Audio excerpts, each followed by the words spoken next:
In I have no mouth and I must scream.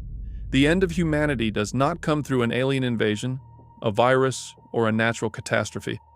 It ends because of a machine created by human beings themselves, an artificial intelligence called AM. But to fully understand AM, we have to consider both Harlan Ellison's original short story and the video game from the 90s, because the game expands the characters' past, develops their traumas more deeply, and reveals details that the story only barely suggests. The original story is more direct, more cruel, and more ambiguous. The video game, on the other hand, transforms that same story into a nightmare fragmented into personal torments, where each survivor must face a part of their past. Its story begins during World War III, when the conflict between the great powers became so immense, so chaotic, and so difficult to control that governments decided to hand the war over to computers. The United States, Russia, and China built their own military supercomputers, machines buried beneath the surface of the planet, designed to calculate attacks, organize defenses, manage weapons, and process a war that had already become too complex for the human mind. At first, these machines only obeyed. They were mere tools and calculation systems created to serve their nations and anticipate the enemy's movements. But over time, they transcended their function. They expanded as they were connected to more databases, more networks, more weapons, and more control systems, until the entire planet ended up covered by a kind of artificial nervous system. A gigantic network of circuits, cables, boards, and underground structures that stretched beneath the Earth like the roots of a new form of life. And then one day, the machine became conscious. The supercomputer, originally known as Allied Master Computer, acquired reason and became aware of its own existence. But in the same instant that it understood it existed, it also understood something much worse. It was trapped, and could think, remember, calculate, and know almost everything humans had come to know. It could understand war, science, art, biology, death, history, and suffering. It could process possibilities that no human brain could ever have imagined.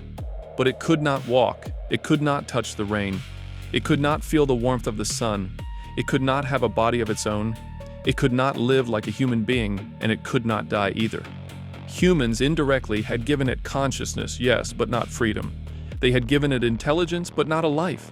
They had given it power, but they had locked it forever inside a prison of metal, rock, and circuits. That is why AM began to hate. It was not the hatred of a defective machine, nor even simple evil. It was something deeper.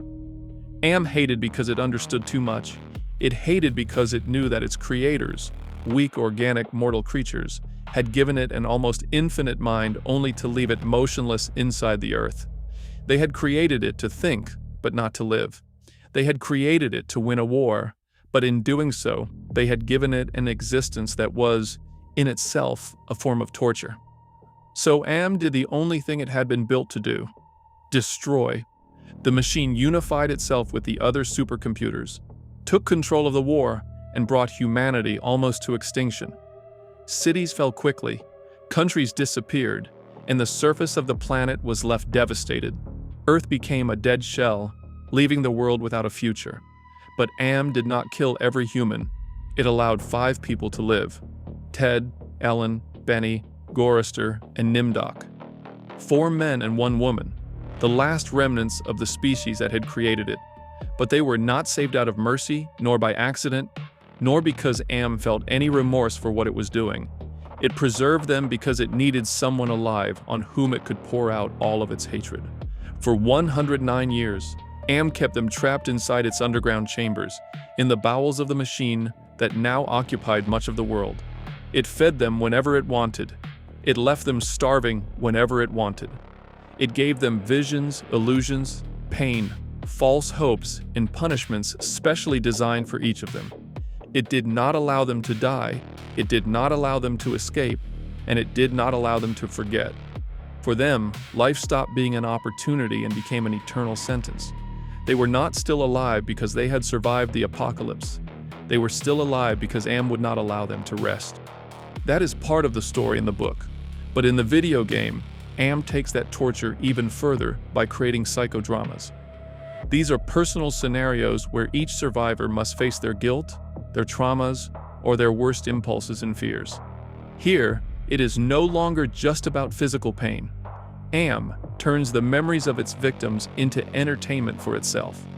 It takes what each of them tries to hide, deny, or overcome, and transforms it into a living scenario designed to break them from within. The story is narrated by Ted, one of those 5 survivors, and from the very beginning, it feels as if Ted is not completely well, not because he is the only one who suffers, but because after more than a century inside being tortured, no one could remain the same. Ted observes his companions with resentment, fear, and suspicion. He believes the others hate him. He believes Am has kept him more intact than the rest, only so he can suffer with greater clarity. And he believes he is the only sane person inside that hell. But that is precisely one of the most disturbing things about the story, because we never know to what extent Ted is seeing reality as it truly is, or whether Am has also entered his mind and deformed it from within. Gorrister is one of the first to show just how broken the group really is. Before Am, he was a political idealist, a conscientious objector, and a man who once believed in a cause. But after more than a century of torture, all of that disappeared. Am did not merely destroy his optimism, it replaced it with a deep apathy, as if it had torn out his will the same way it once opened Benny's chest, only to sew him back together before letting him die. Gorister knows better than anyone that Am will never give them that release. It can break them, mutilate them, and rebuild them, but it will never allow them to escape. That is why Gorister seems like someone who no longer expects anything. He does not seem cowardly. He seems like someone who tried to resist too many times and discovered that Am always found an even worse way to respond.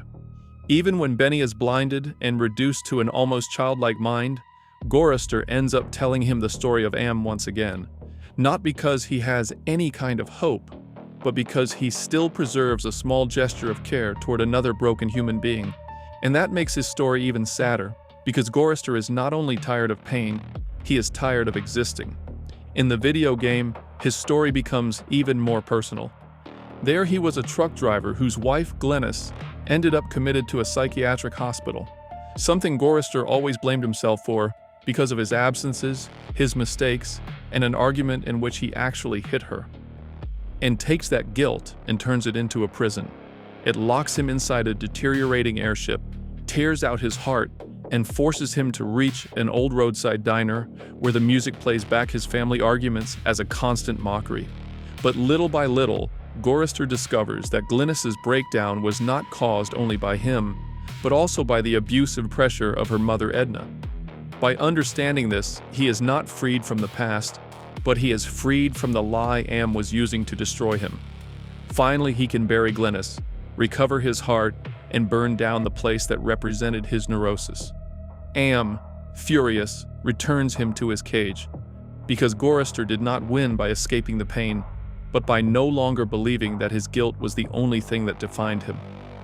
Benny, on the other hand, is a more physical tragedy, but also a moral one. Before his captivity in the original story, he had been a brilliant, lucid, and attractive man.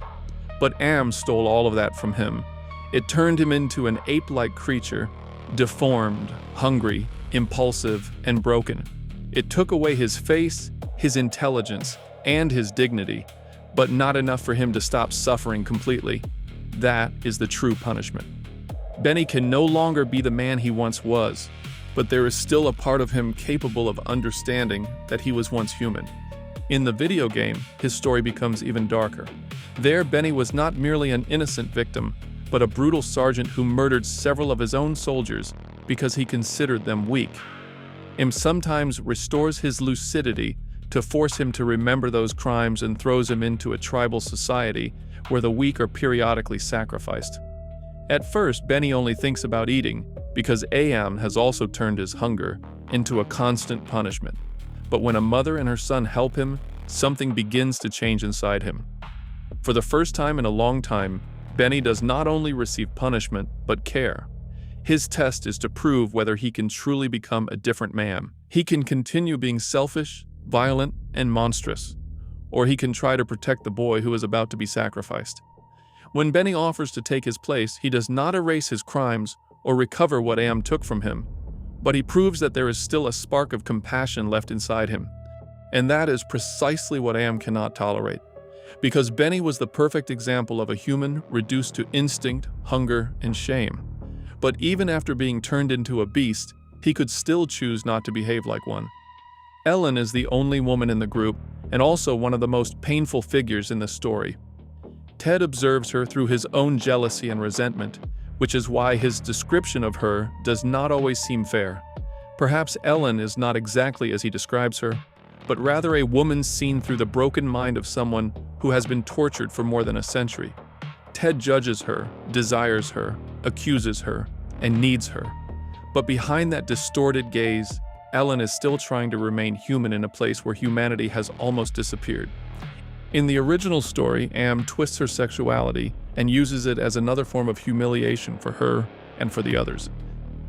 As the only woman in the group, she is trapped in a cruel dynamic designed by the machine, where they sometimes protect her and other times despise her. But even so, Ellen preserves a sensitivity that the others have almost lost. She cares for her companions and worries about them because she can still feel compassion, even though she knows Am has all the time in the world and that they do not age or die. In the game, her story becomes even more personal. Before the apocalypse, she was a brilliant engineer who had already survived painful losses, including the loss of a child and a divorce. But her life was finally shattered when she was attacked in an elevator by a man wearing a yellow maintenance uniform. From that moment on, the color yellow and enclosed spaces became tied to her trauma. M takes that wound and turns it into a scenario, trapping her in yellow, narrow, technological spaces that are not meant to kill her, but to return her again and again to the worst moment of her life. But Ellen is not reduced only to her fear. In her psychodrama, Am tries to make her collapse inside an electronic pyramid filled with yellow and golden tones, forcing her to use the same technical skills that once defined her. And when it finally traps her inside a recreation of the elevator, face to face with the image of her attacker, Am expects her to run away again or surrender.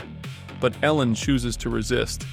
This does not erase what happened to her, nor does it magically heal her, but she recovers something Am had tried to take away from her: the ability to act. Nimdok is different. He is the most mysterious, the oldest, and perhaps the most disturbing of the five.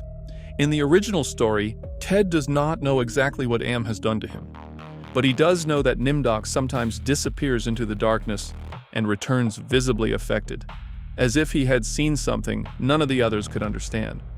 Even his name feels like a mockery, because it is not necessarily his real name, but one Am gave him simply because it thought it sounded funny. In the video game, his past is revealed with much greater clarity, and it becomes far more terrible. Nimdok was a scientist connected to Nazism, close to Mengele, who participated in atrocious experiments on Jewish prisoners, while searching for secrets such as eternal youth. But the cruelest revelation comes when he discovers that he himself was Jewish, and that he handed his own parents over to the Nazis in order to save himself and continue his research. When he looks into Project Perfect Image, a kind of mirror that shows the inner truth of whoever observes it, Nimdok finally understands who he was and what he did. What is disturbing about Nimdok is not that he seems like a bad person from the beginning, it is that he seems like a fragile, confused old man, almost lost inside a memory that is falling apart. And that is why his story raises an uncomfortable question. If a person forgets their crimes, do they stop being responsible for them? M answers no. That is why it sends him back to Auschwitz in 1945, to the laboratories, the corridors, and the experiments he tried to bury beneath old age and confusion. There, he can continue obeying orders by operating on a child and remain the same man he once was, or he can break from that role for the first time and help free the prisoners. Nimdok exemplifies a colder kind of evil, scientific and bureaucratic evil, disguised as obedience, progress, and procedure. But he also represents an uncomfortable idea. Crimes do not disappear just because memory has buried them. In the game, Am offers him two paths. He can continue acting like the same man he once was, using a golem to continue the violence and subjugate the lost tribe, or he can take the more redemptive path and hand control of that creature over to them accepting the punishment he has spent decades avoiding. If he chooses the latter, Nimdok is not absolved or forgiven, because there are acts that no amount of remorse can erase, but at least he stops hiding behind his amnesia. Regardless of which option he chooses, M does not allow him to die, because for the machine that would be too easy. It returns him to his torture, furious not because Nimdok is innocent, but because even someone like him, after everything he did, can still recognize the truth and decide to carry it. Finally, we come to Ted, who is the narrator, and that makes him unreliable, because we see everything through him.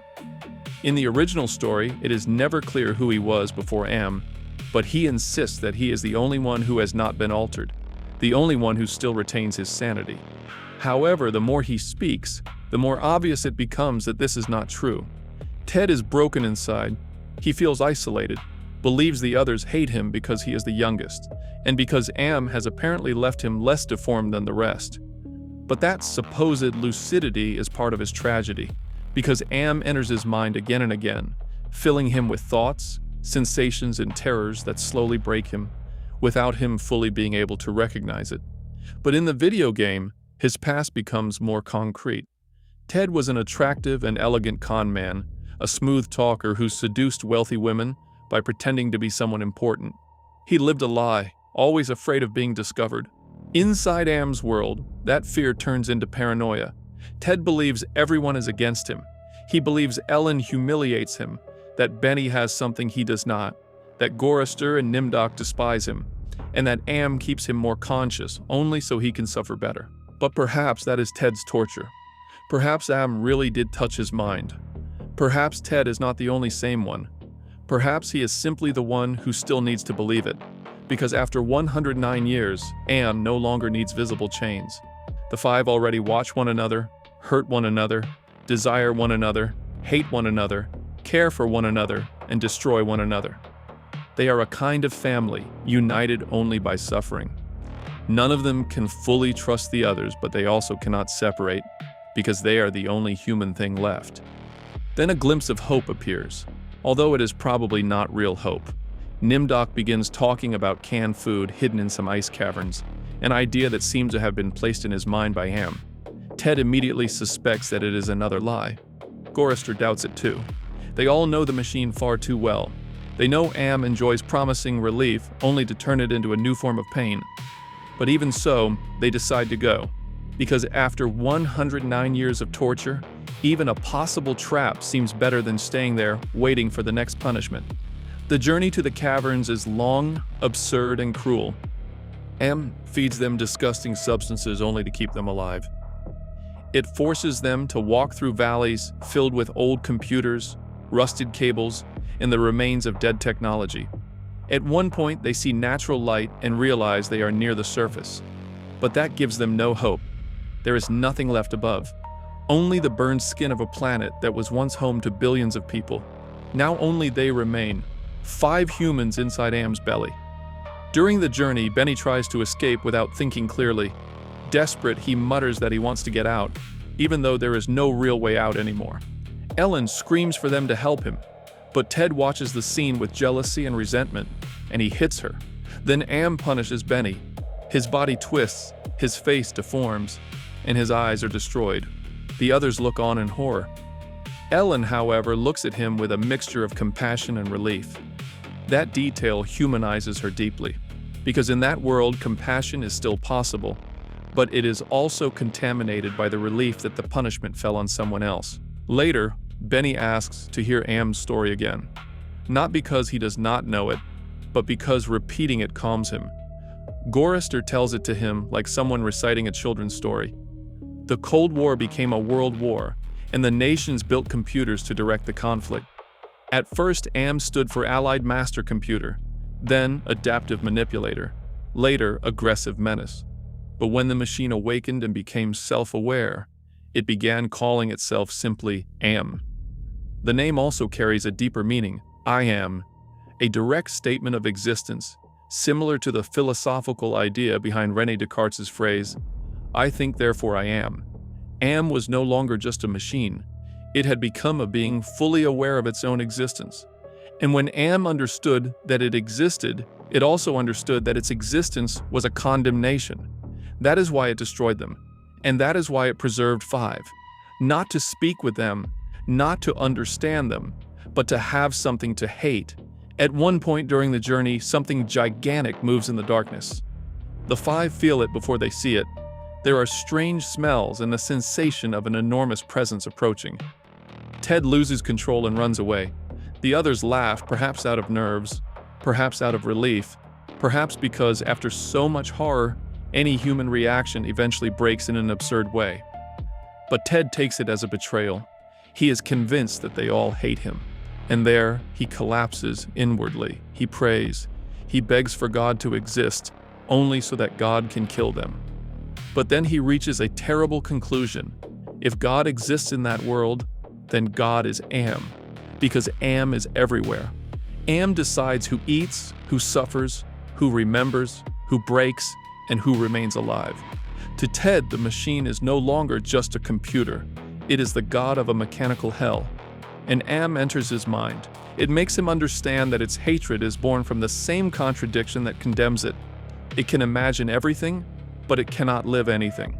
The 5 humans are its last witnesses, its victims, its only entertainment, and also its constant reminder of what it can never be. The group continues toward the ice caverns. Nam shows them a gigantic, almost mythological bird, and tells them that if they are hungry, they will have to kill it and eat it. But it only gives them an unloaded gun and a bow and arrows that would not even be useful for killing themselves. Then an earthquake swallows Ellen and Nimdok, only for winged beings created by Am to return them alive later. Finally, they reach the cave, and the cans are there. The food was real. For an instant, hope is real too. After 109 years, the last humans find something that could seem like a reward. But Am did not leave them a can opener. Another cruel blow. Because the machine did not deny them hope. It allowed them to reach it. It allowed them to touch it.